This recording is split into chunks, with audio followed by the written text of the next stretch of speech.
Hi guys, आज के video में हम डिस्कस करेंगे कि जो रीसेंट गोल्ड ड्यूटी हाइक्स हुई हैं उसका ज्वेलरी सेक्टर पे क्या इम्पैक्ट पड़ने वाला है। क्योंकि जितनी भी ये कंपनीज हैं जैसे कल्याण jewellers, Titan, सेनको gold, PN Gadgil, थंगामाइल jewellers, इन सब के जो स्टॉक्स हैं वो 10 to 20% ही गिर गए हैं रीसेंट कुछ दिनों के अंदर ही। लेकिन ऐसा हो क्यों रहा है, that is something will be discussing in this particular video. देखो गाइस, सबसे पहले ना हमें ये समझना पड़ेगा कि जो ज्वेलरी बिजनेस जो है ना वो किस तरीके से किया जाता है और उसके ओवरऑल डायनामिक्स है क्या। अब गाइस देखो, होता क्या है ना कि मान लो कि मैं एक ज्वेलरी कंपनी हूँ, मान लो कि मैं टाइटन हूँ। अब टाइटन जो है ना उसको क्या करना पड़ता है, उसको रॉ गोल्ड मार्केट से खरीदना पड़ेगा और फिर क्या करेंगे, वो उसको कन्वर्ट करेंगे with the help of designers और वो उसको different different type of jewelleries के अंदर कन्वर्ट कर लेते हैं। अब जो मेरे को रॉ गोल्ड जो है वो कहाँ से मिलता है, देखो एक तो हम क्या कर सकते हैं, ये लोग रॉ गोल्ड एक तो बैंक से ले सकते हैं। और बैंक क्या होते हैं ना, उनके पास काफ़ी सारे नेटवर्क्स होते हैं जिनके थ्रू वो गोल्ड को बाय करके इन कंपनीज को प्रोवाइड करा सकते हैं। दूसरा, कुछ गवर्नमेंट एजेंसीज होती हैं, कुछ स्पेसिफिक एजेंसीज होती हैं कि जहाँ से ये कंपनीज खुद जाकर गोल्ड बाय कर सकती हैं। और तीसरा क्या होता है, कुछ बुलियन ट्रेडर्स होते हैं, मतलब उनके पास ना रॉ गोल्ड एक्चुअली जैसे बिस्किट्स की फॉर्म में, ब्रिक्स की फॉर्म में उनके पास वो गोल्ड मिलता है। अब ये जितने भी बुलियन ट्रेडर्स हैं ना, they are based out of UAE, they are based out of South Africa, Switzerland, Canada, Russia. तो बेसिकली होता क्या है ना, क्योंकि इंडिया तो देखो रॉ गोल्ड बनाता नहीं है, तो रॉ गोल्ड जो है ना इनको बाहर से इंपोर्ट ही करना पड़ता है and that happens in dollars only. तो इनको क्या करना पड़ता है, इनको मैसिव अमाउंट ऑफ इन्वेस्टमेंट्स करनी पड़ती हैं to buy that raw gold first. फिर ये क्या करते हैं, उस रॉ गोल्ड को उसको मेल्ट करते हैं और मेल्ट करने के बाद उसको different different type of jewelleries के अंदर कन्वर्ट कर लेते हैं। अब गाइस देखो, ज्वेलरी तो होती है ना वो दो तरीके की होती है। एक ज्वेलरी वो होती है जिसके अंदर ना ज़्यादा डिज़ाइनिंग का काम नहीं किया जाता, ऐसे का ऐसे ही गोल्ड को पास ऑन कर दिया जाता है into basic form of jewellery. अब इसके अंदर ना क्या होता है कि इनकी जो डिज़ाइनिंग के जो चार्जेस होते हैं, जिसको मेकिंग चार्जेस भी बोलते हैं, मेकिंग चार्जेस ऐसे टाइप की जो जितने भी ज्वेलरी होती है ना उसके अंदर काफ़ी कम रहते हैं। तो ये स्पेसिफिकली वो लोग इस टाइप की ज्वेलरी बाय करते हैं जिनको गोल्ड को एज अ ऑर्नामेंट पहनने में ज़्यादा इंटरेस्ट नहीं है, but they want it as an investment. तो वो क्या करते हैं, बेसिक जिसके अंदर गोल्ड की क्वांटिटी ज़्यादा रहती है, डिज़ाइनिंग के ऊपर खर्चा कम किया जाता है and ultimately they are able to save that gold for later. That is one type of customers. और दूसरे कौन से होते हैं, जिनको वेडिंग्स के लिए चाहिए या फेस्टिव सीजन्स के लिए चाहिए या उनको पहनने के लिए उनको गोल्ड चाहिए होता है। तो वो बेसिकली क्या करते हैं ना, उसके अंदर डिज़ाइनिंग ज़्यादा चाहिए होती है। उसके अंदर क्या होगा, एक तो गोल्ड की भी डिज़ाइनिंग हो सकती है या फिर अगर उसके अंदर डायमंड्स भी हो सकते हैं। तो उसके अंदर क्या होता है ना, इन कंपनीज़ के जो मेकिंग चार्जेस जो होते हैं ना, इन टाइप के जितने सेगमेंट के अंदर ना काफ़ी ज़्यादा रहते हैं। तो अल्टीमेटली आप ये भी समझ सकते हो that it is a high margin business for these companies. तो अब लॉजिकली एक बात समझो, गोल्ड जो ड्यूटीज़ जो है ना, अगर ये हाइक करी गई हैं, ठीक है, अब हुआ क्या है ना, ये हाइक कहाँ से करी गई, पहले ये चलती थी 6% पे और अब ये कर दी गई है 15% पर। दैट मीन्स कि अगर मान लो मैं 100 रुपीज़ का अगर मैं गोल्ड मार्केट से बाय कर रहा हूँ, व्हेन आई से मार्केट से बाय कर रहा हूँ, आई मीन इन सारे बुलियन ट्रेडर से, लेट सपोज मैं इस गोल्ड को खरीद रहा हूँ। तो पहले क्या होता था, अगर वो 100 रुपीज़ का गोल्ड है तो मुझे 6% इसके ऊपर ड्यूटी पे करनी पड़ती थी एज अ ज्वेलरी कंपनी। वो ड्यूटी किसके पास जाती थी, गवर्नमेंट के पास जाती थी as an income to the government. अब वही इन्होंने क्या किया, इंक्रीज कर दिया फ्रॉम 6% टू 15%। मतलब ज्वेलरी कंपनी का जो खर्चा है ना इनिशियल लेवल पर वो इंक्रीज कर जाएगा फ्रॉम 6% टू 15%। मतलब अब अगर वही 100 रुपीज़ की ज्वेलरी अगर उनको रॉ गोल्ड बाय करना है तो पहले वो 106 पे कर रहे थे, लेकिन अब उनको 115 पे करना पड़ेगा। तो अल्टीमेटली इससे ऊपर ज्वेलरी कंपनीज के ऊपर प्रेशर आएगा। अब ये बात भी सही है कि अगर जितना उनको महंगा मिलेगा वो इजीली उसको पास ऑन कर सकते हैं टू द कस्टमर्स और आगे कस्टमर्स बाय करेंगे।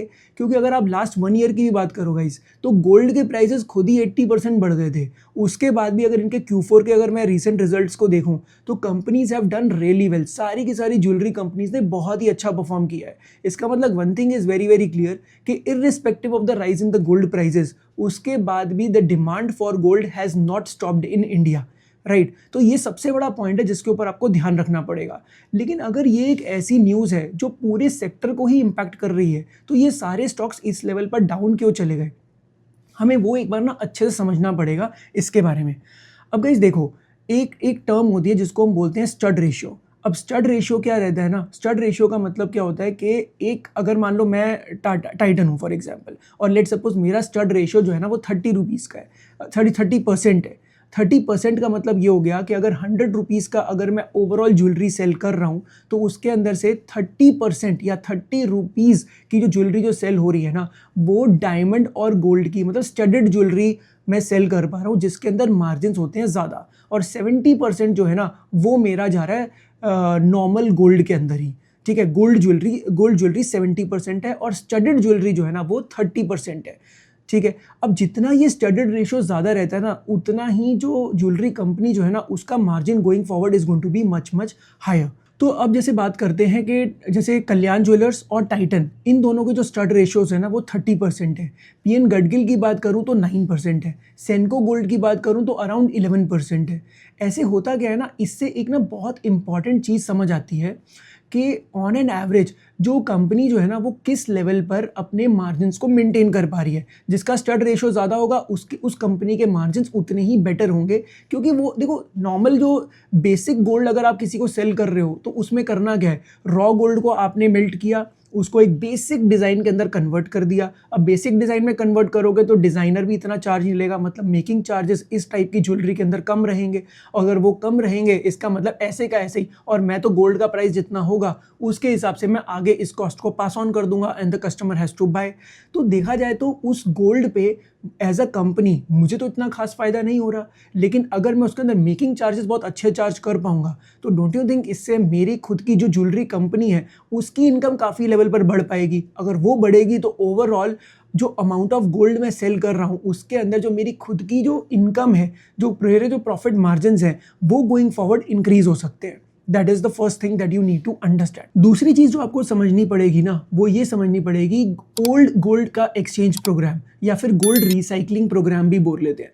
अब गाइज आपको पता ही होगा कि बहुत सारी ज्वेलरी कंपनीज है ना, इनके क्या होते हैं ना गोल्ड एक्सचेंज प्रोग्राम्स रहते हैं कि अपना पुराना गोल्ड लेकर आओ, हम क्या करेंगे उसको मेल्ट करेंगे उस गोल्ड को। ठीक है, like for let's take an example. ठीक है, लेट्स सपोज कि मेरे पास ना 5 lakh rupees worth of gold मेरे पास पड़ा हुआ था। ठीक है, मैंने क्या किया, मैं गया ज्वेलरी शॉप पे गया, या लेट्स सपोज मैं टाइटन पे गया या मैं कल्याण ज्वेलर्स पे गया।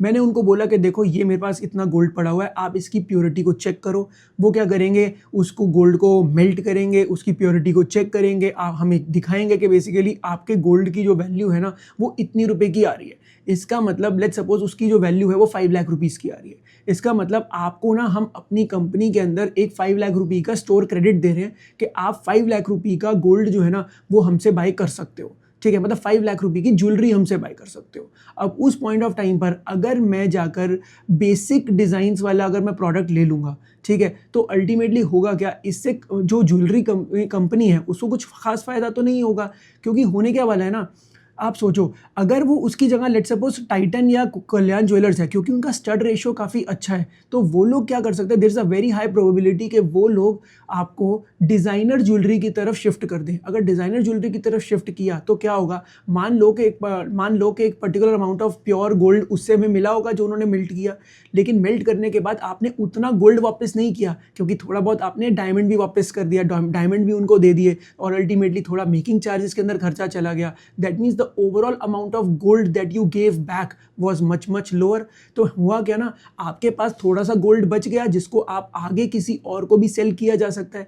देखो प्रॉब्लम पता है क्या है, why have I gotten this particular point, क्योंकि अगर मान लो इन ज्वेलरी कंपनीज जो है ना, इनको अगर गोल्ड जो है वो इनको इंपोर्ट करना पड़ा तो उनको 115 रुपीज़ देना पड़ेगा इंस्टेड ऑफ 106 रुपीज़, जिससे इनकी कॉस्ट बढ़ जाएगी। लेकिन इस पॉइंट ऑफ टाइम पर जिस कंपनी के पास जो गोल्ड एक्सचेंज प्रोग्राम जो है, अगर वो जिसके पास अच्छा होगा, इसका मतलब उन्हें बाहर से उतना गोल्ड लेने की ज़रूरत नहीं है, क्योंकि वो लोग क्या करेंगे, उनके खुद के कस्टमर ही आके अपना गोल्ड ही दे जाएंगे। देखो अगर अपना गोल्ड ही वो देकर चले जाएंगे, that means I don't as a jewellery company, I don't have to buy that gold from in dollars basically, or I don't have to import it from other sources. अगर मुझे import नहीं करना पड़ रहा, इसका मतलब मुझे ड्यूटी पे नहीं करनी पड़ेगी। तो जिसका गोल्ड एक्सचेंज प्रोग्राम स्ट्रांग होगा, डोंट यू थिंक उसको एक कॉस्ट एडवांटेज मिल जाएगा कंपेयर टू दोज कंपनीज जिनका गोल्ड एक्सचेंज प्रोग्राम वीक है। वो कंपनीज जो है ना उनको ज़्यादा नुकसान होने वाला है। लाइक फॉर एग्जाम्पल अगर मैं टाइटन की बात करता हूँ, तो टाइटन जो है ना वो 55 to 60% जो उनका ओवरऑल रेवेन्यू जो आता है वो ओल्ड गोल्ड एक्सचेंज से आता है। अगर यही मैं बात करूँ सेनको गोल्ड की तो 52 से 55% के बीच में आता है, और अगर मैं बात करता हूँ पीएन गडगिल की तो 50 से 52% के बीच में आता है। थंगामाइल का आता है 48 टू 50% के अराउंड, और कल्याण ज्वेलर्स का सबसे कम है, दैट इज अराउंड 40 टू 44%। इसका मतलब आप ये समझ लो कि कल्याण ज्वेलर्स जो है ना उसका सबसे कम रेवेन्यू जो है ना वो ओल्ड गोल्ड एक्सचेंज से आ रहा है। इसका मतलब होगा क्या, इसका मतलब गोइंग फॉरवर्ड जब वो आगे इसका मतलब जो 40% 45% जितने भी लोग अपना गोल्ड एक्सचेंज करके तो चले जाएंगे, लेकिन बाकी 50-55% के लिए उनको इंपोर्ट करना पड़ेगा, और अगर वो इंपोर्ट करेंगे दैट मीन्स उनकी कॉस्टिंग ज़्यादा आएगी, कॉस्टिंग ज़्यादा आएगी तो वो फिर आगे पास ऑन करेंगे, और अगर वो आगे कॉस्टिंग को पास ऑन करते हैं तो उन कंपनीज को एडवांटेज मिल जाएगा जिनके पास गोल्ड एक्सचेंज प्रोग्राम स्ट्रांग है, क्योंकि उनके पास जो इन्वेंट्री जो आएगी ना that is going to be much much at a cheaper level, और इसकी वजह से there will be a high chance कि वो जो कंपनीज जो है ना basically they can take away the market share from other players जिनके पास गोल्ड एक्सचेंज या गोल्ड रिसाइकलिंग प्रोग्राम जो है ना जिनका भी थोड़ा वीक होगा, उनके ऊपर इम्पैक्ट इसका डेफिनेटली आ सकता है। तो आप ये चीज़ समझो गाइस कि आज की डेट में ना ये गोल्ड हाइक जो हो रहा है, बेसिकली गोल्ड ड्यूटी हाइक जो रहा उसका इम्पैक्ट सब पे सेम नहीं आ रहा है। इसका इम्पैक्ट किन चीज़ों पे डिपेंड कर रहा है, इन दो पर्टिकुलर फैक्टर्स पे ज़्यादा फोकस होगा इस पॉइंट ऑफ टाइम पे, and that is something that you need to understand while analysing any particular jewellery company, क्योंकि इसी की वजह से गोइंग फॉरवर्ड होगा क्या। अब देखो one thing is very very clear, इस पर्टिकुलर चीज़ से ना इम्पैक्ट तो देखो थोड़ा बहुत तो पड़ेगा, थोड़ी तो वॉल्यूम इनकी कम जाएगी, क्योंकि हो क्या रहा है ना ऑलरेडी इनकी वॉल्यूम देखो जितना भी इन्होंने ग्रोथ लास्ट ईयर भी दिखाया, although they have given good set of numbers. जैसे फॉर एग्जांपल अगर मैं बात करता हूँ गोल्ड, ऐसे जैसे मैंने आपको बताया कि गोल्ड का प्राइस लास्ट ईयर 80% से बढ़ गया था, लेकिन कल्याण ज्वेलर्स का जो ओवरऑल जो सेल्स ग्रोथ थी वो 46% के अराउंड थी, या फिर टाइटन की भी अराउंड 40-45% के अराउंड चल रही थी। कहने का मतलब क्या है कि गोल्ड की वैल्यू ज़्यादा बढ़ी, लेकिन जो ओवरऑल जो इनकी जो सेल्स ग्रोथ थी वो उस परसेंटेज पे नहीं हो पाई। इसका मतलब कहीं ना कहीं प्राइस की वजह से ग्रोथ जो थी वो ज़्यादा आ रही थी, वॉल्यूम्स फिर भी इनके कम थे। और अगर गोइंग फॉरवर्ड अगर इस पर्टिकुलर न्यूज़ की वजह से, गोल्ड ड्यूटी हाइक्स की वजह से अगर प्राइसेस बढ़ जाएंगे, ठीक है, तो डेफिनेटली इनकी वॉल्यूम पे गोइंग फॉरवर्ड इम्पैक्ट तो पड़ने वाला है। लेकिन ये बात भी सही है कि उन कंपनीज पे ज़्यादा पड़ेगा, as I just told you, जिनके पास गोल्ड एक्सचेंज प्रोग्राम जिनका थोड़ा वीक है, तो वो लोग थोड़ा सा there is a very high probability that these companies might be able to cede some of their market share to those companies जिनके पास गोल्ड एक्सचेंज प्रोग्राम स्ट्रांग है। तो what I would say is इस point of time पे Titan के पास एक बहुत ही डिस्टिंक्ट एडवांटेज है कंपेयर टू दोज कंपनीज। अब देखो टाइटन के पास एक तो क्या हो गया डिस्टिंक्ट एडवांटेज, इस बात का भी हो गया कि उसका गोल्ड एक्सचेंज प्रोग्राम भी स्ट्रांग है, दूसरा उसका स्टड रेशियो भी ज़्यादा है। यही अगर मैं बात करता हूँ सेनको गोल्ड की, उसका जो स्टड रेशियो है दैट इज जस्ट 11-12%। अगर उसका 11% के अराउंड स्टड रेशियो है, ठीक है, अगर मान लो उसका 50-52% गोल्ड एक्सचेंज भी है, फिर भी वो उतना फ़ायदा नहीं कमा पाएंगे, क्योंकि उनके मार्जिन उस लेवल पर नहीं बढ़ेंगी, क्योंकि उनका स्टड रेशियो कम है। इसका मतलब डायमंड ज्वेलरी या हाई मेकिंग चार्जेस वाली जितनी भी ज्वेलरी थी वो कम सेल करते हैं, मतलब 80-88% वो गोल्ड के नॉर्मल ज्वेलरी को ही सेल करते हैं जिसके अंदर मार्जिन कम रहते हैं, और ओनली 11-12% ही ऐसा है जिसके अंदर वो हाई मार्जिन चार्ज कर पाते हैं। यही अगर मैं बात करता हूँ फॉर एग्जांपल पीएन गडगिल की, तो उसका सिर्फ 9% है, मतलब 9%, बाकी 91% उनका जो आ रहा है ना वो गोल्ड ज्वेलरी जिसके अंदर मेकिंग चार्जेस कम रहेंगे उसी के अंदर है। इसलिए अगर हम सोचें तो सबसे ज़्यादा इस चीज़ का इम्पैक्ट जो है ना, और रादर सबसे ज़्यादा इसका बेनिफिट किसको मिलने वाला है, सबसे ज़्यादा बेनिफिट मिल सकता है टाइटन को इस पॉइंट ऑफ टाइम पर, फॉलोड बाय दीज कंपनीज जैसे पीएन गडगिल हो गया, या फिर व्हाट डू यू कॉल आपका सेनको गोल्ड हो गया, और थंगामाइल जो है उसका 48-50% के अराउंड जा रहा है, उसका भी इसी रेंज के अंदर चल रहा है। लेकिन सबसे ज़्यादा जो इसका जो नुकसान हो रहा है ना इस पॉइंट ऑफ टाइम पर वो होगा कल्याण ज्वेलर्स को। तो आपको ना एक बेसिक एक आइडिया, देखो इस तरीके से आपको ना ज्वेलरी कंपनीज को थोड़ा एक बेस लेवल पर समझने की ज़रूरत है, तब जाके आपको और क्लैरिटी से समझ आएगा where the companies are headed. तो हाँ, one thing is very very clear, 1-2 quarter में इसका इम्पैक्ट डेफिनेटली आ सकता है, क्योंकि देखो अभी आपको पता ही है कि जैसे ये वेस्ट एशिया की क्राइसिस अभी तक सॉल्व तो हो नहीं रही है, जब तक ये सॉल्व नहीं हो रही तब तक होगा क्या, क्रूड ऑयल के प्राइसेस बढ़े हुए रहेंगे, क्रूड ऑयल के प्राइस बढ़े हुए रहेंगे, इनके इंपोर्ट बिल पे इम्पैक्ट रहेगा, उस पॉइंट ऑफ टाइम पे करेंसी डेप्रिशिएटेड रहेगी। और रीज़न भी तो यही है ना, क्योंकि गवर्नमेंट ये नहीं चाहती, देखो गवर्नमेंट का फोकस ये एक बिल्कुल भी नहीं है कि वो ज्वेलरी कंपनीज को हर्ट करना चाह रही थी।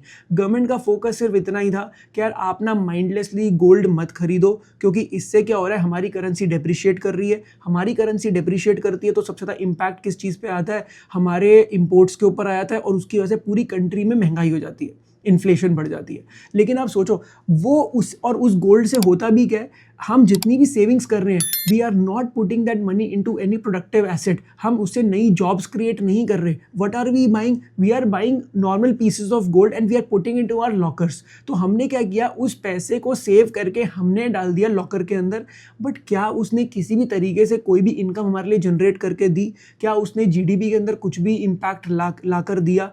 एब्सोल्युटली नहीं ला कर दिया, और उसकी वजह से करेंसी डेप्रिशिएट और हो गई।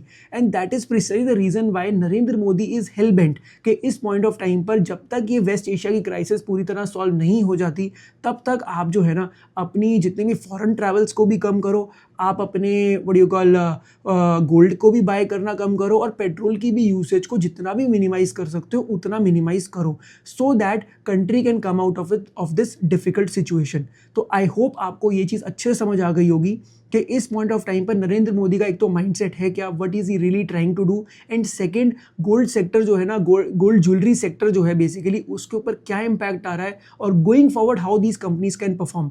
One thing I would like to add at the end कि इसका मतलब ये नहीं है कि ज्वेलरी कंपनीज जो है ना वो going forward will not perform well, क्योंकि आपको एक चीज़ आपको समझ आ जानी चाहिए कि ज्वेलरी सेक्टर के अंदर ना एक बहुत बड़ी टेलविंड चल रही है, which is a multi year Tailwind. उसके अंदर हो क्या रहा है ना, हम देखो आपको पता ही होगा, जैसे हम पहले के टाइम पे क्या रहता था कि हम छोटे छोटे ज्वेलर्स पे ज़्यादा डिपेंडेंट रहते थे, राइट। लेकिन अभी क्या हो चुका है, बिकॉज जब से ऑथेंटिसिटी के मार्क्स आ गए हैं, हो क्या रहा है ना, धीरे धीरे लोगों को ना कॉन्फिडेंस आ गया to buy gold from bigger brands, ठीक है। तो हो क्या रहा है ना, अनऑर्गेनाइज्ड मार्केट से ऑर्गेनाइज्ड मार्केट की तरफ शिफ्ट जा रहा है। तो ये एक सेक्युलर ट्रेंड है जो कि आने वाले 10-15 साल तक आगे और चलता रहेगा, और ये companies will continue to take away the market share from unorganised players, इसमें कोई भी डाउट नहीं है। लेकिन अभी क्या है ना, for the timing 1-2 quarter 3 quarter जब तक ये वेस्ट एशिया की क्राइसिस जब तक रहती है, तब तक हमारे ऊपर थोड़ा सा प्रॉब्लम आ सकता है गोइंग फॉरवर्ड, और हमें सिर्फ उसी चीज़ के लिए हमें थोड़ा सा कॉशियस रहना पड़ेगा with respect to the jewellery companies.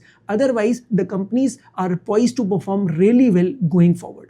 तो आई होप आपको आज का वीडियो अच्छा लगा होगा। If you like this video then don't forget to like, share and subscribe to the channel. I will see you in the next video.